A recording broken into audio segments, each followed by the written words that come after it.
Mga katoto, this is Black Boss TV. So nandito tayo ngayon sa Centennial Tunnel. Etong tunnel na to hindi siya natapos. So ngayon time check tayo. 3:44 PM. Ayun, explorein natin tong lugar na to. Samahan niyo ako sa pag-explore ng lugar na to. Tara, pasukin na natin bago papasukin ng iba. Papasukin ko na ngayon ang Centennial Tunnel. Dito hahanap tayo ng maliit na entity o mga ligaw na kaluluwa. So subukan din natin silang kausapin sa gamit ng device tsaka sa mga EML.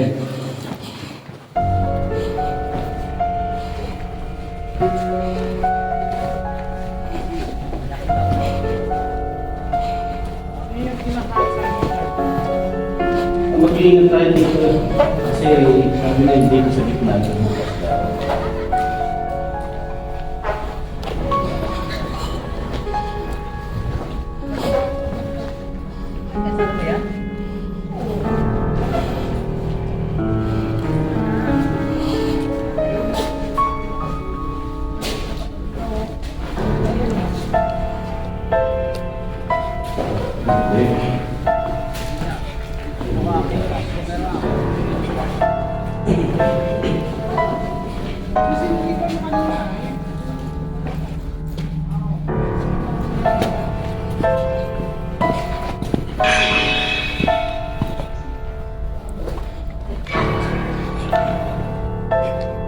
Nandito ka ba?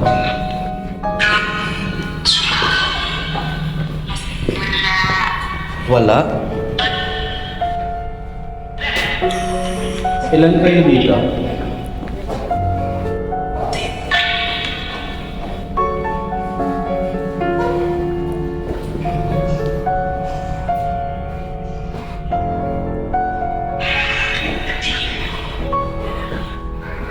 Dalawa? Anong pangalan mo?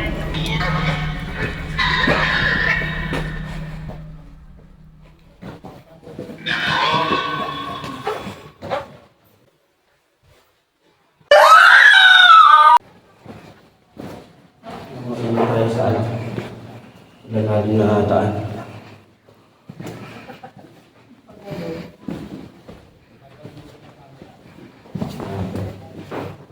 Hindi na napakapagpinit kung kita yung daan.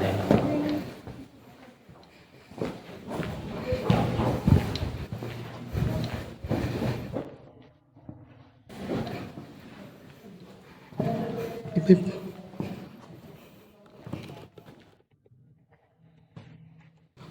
Ang takot.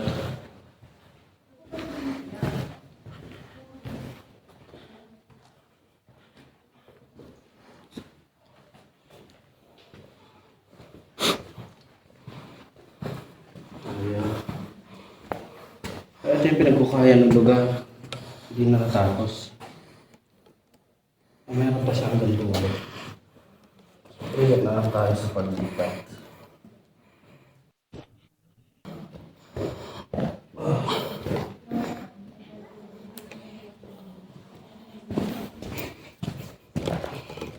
Sa mga kamukha niya.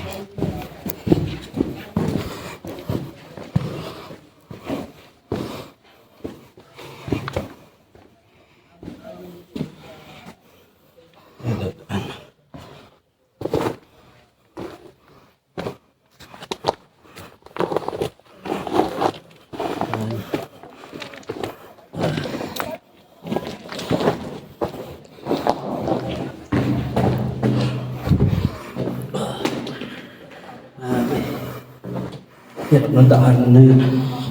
May sako pa dito. May nagpupunta dito sa lugar na to. Nagpapurpose lang sa sako nila.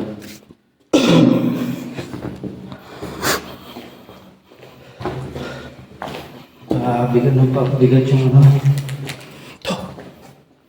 Nakita ko. May nakatayo.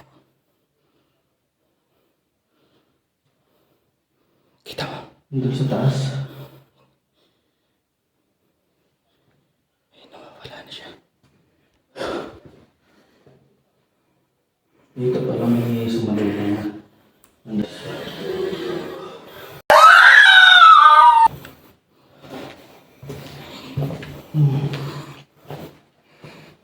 Tinatambalan pa dito ng mga ilang tao.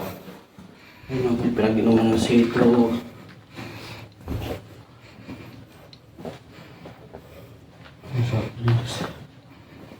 Ito, hanggang dito lang na siya. So, wala na siya, sarado na. Kasi nga di natapos ang tunnel na to.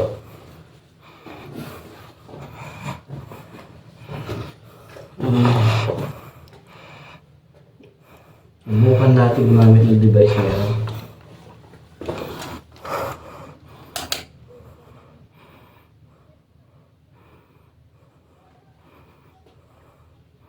May ilaw ba siya? Hindi. Oh, wow. Ang lakas dito, meron dito. Nakita nyo guys, umiilaw yung EMF natin. Dito sa lugar na to, may namatay. Ito saktong tunnel, bigla siya nawala.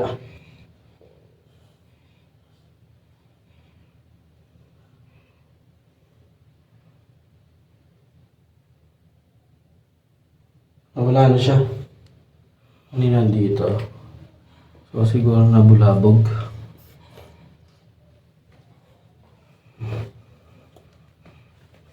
So balik na tayo.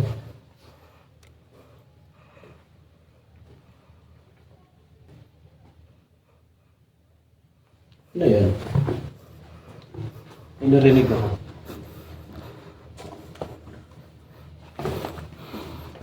May narinig ako ano yun. Sana nakuha ng ano yun dito. Ganyan lang dito banda. Dito ako narinig. Subukan mo kayang patay ilaw mo.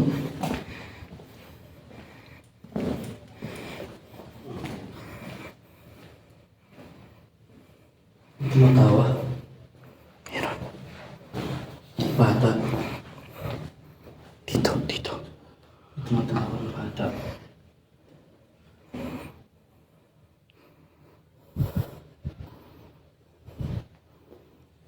Yung mga nagsasalita. Meron.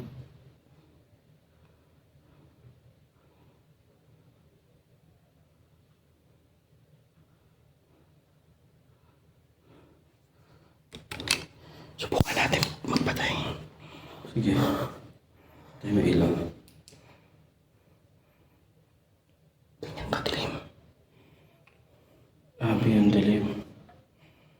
Yan. Sobrang dilim pag naka-turn off light lahat. So ngayon lang may narinig kami tumatawa ng bata. Tapos bago ako umalis dun sa dulo, may narinig pa ako. Nakita niya na sa dulo, ang lakas pumalo ng EMF ko. Eh, bigla siyang nawala. Mga nabulabog ata siya. Katakot. Parang di niya gusto yung pagpasok namin.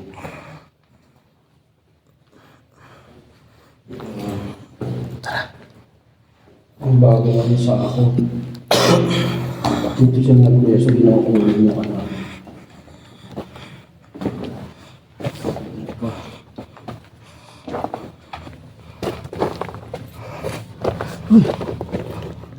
Holy cow!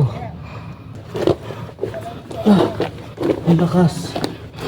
Andito siya. Let's go.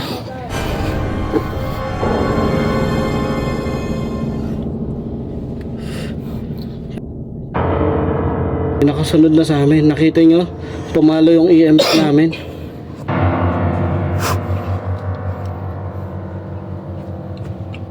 Grabe, lakas ang palo ng EMF. Yung cameraman natin nag-react na. Naramdaman niya din.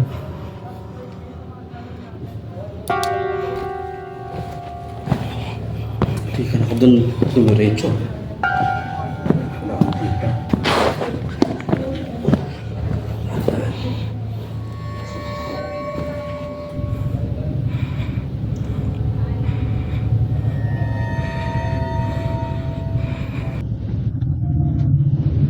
Sumusunod mo sa amin sa likod pag mula kanina.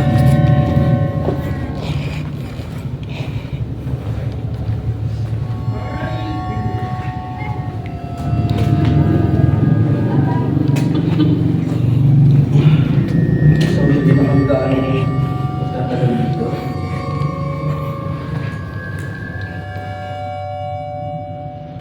ikakat na namin yung tatapusin namin yung video namin dito. Sa totoo lang, sobrang bigat dito. Tapos may naririnig na kaming ingay tsaka mga sumisilip. May nakasunod din sa amin. Ang lakas ng entity niya. So nagpupul yung ilaw ko. So guys, salamat sa pagsuporta niyo ulit. Please subscribe my YouTube channel, Black Ghost TV.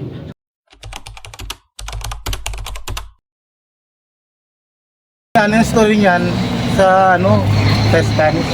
Sa Spanish. Bakit po hindi natapos? Napabutan po ng World War eh.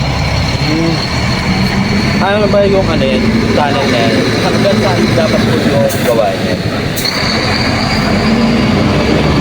Dahil ang po paggawa niyan, daanan po ng tren. Nadaanan po. Papuntang Baguio po. Daan rin dapat ang Baguio. Kasi ang tanan lang yan eh, may dalawang kapatid pa niyan dito po sa atin. Japanese tunnel. Oo, Japanese tunnel. Yun po ang tinatawag. Yung doon na po yung labas niya. ito lang ang simentado kasi ito ang inulang ginawa po nila. Ayun, tapos yung doon hinukay, ma'am, na parang hukay Di pa po dinis yan. Kaya, Ay, balita kasi. Meron daw silang nakikita dito. Ito ba yun? Ganyan. meron po napapatunay na meron din po May nakikita po dito. nakikita. Dapat rin ako noon nakikita rin ako. Ano po yung... Ano po mga nakikita nyo? Mga maliliit na tao na mas maliit pa dito Maliliit na tao. Pero hindi naman sila harmful.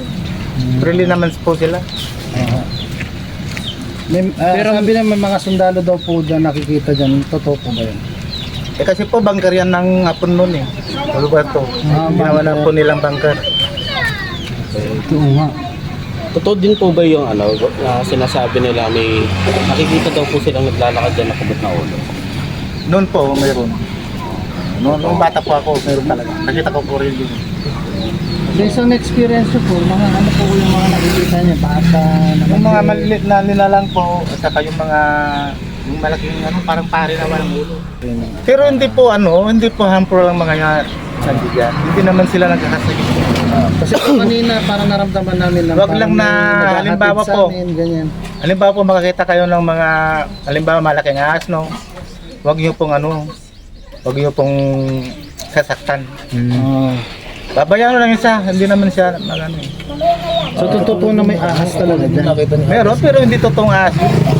Yung malaking ahas na nakikita namin, Hindi ahas yun. mas malaki pa sa ita, na puti siya. Hindi po totoong ahas yun. Ano po yun?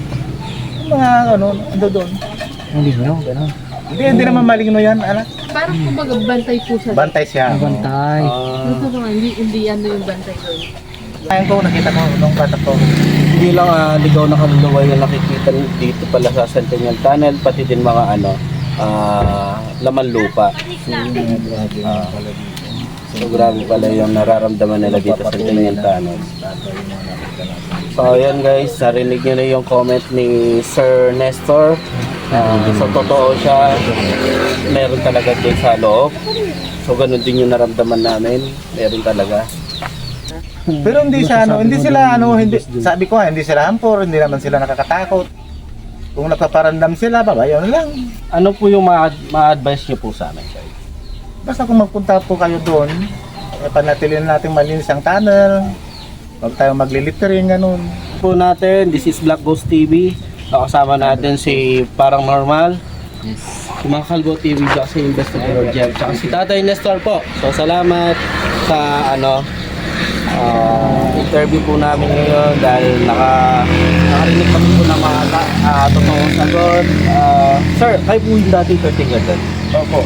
Yan pala, si Sir pala yung dating caretaker doon. Kaya alam niyo yung history ng At saka dito po Centennial ako Tunnel. pinanganak, sir. 64 ko na ngayon. Kinalakihan mo na tayo, no? Dito ako lumaki. 64 years old yan si Sir. Sa sobrang tagal na talaga yung World War pa. Kasi, Kaya nung nagpapastol ako dyan ng mga baka ko noon, talagang nakikita ko. Wala na po, binabati ko na pong lahat mga taga dito, sa mga taga Ringay. Salamat po at napuntahin nyo ang aming tunnel dito. Para malaman yung istorya niya.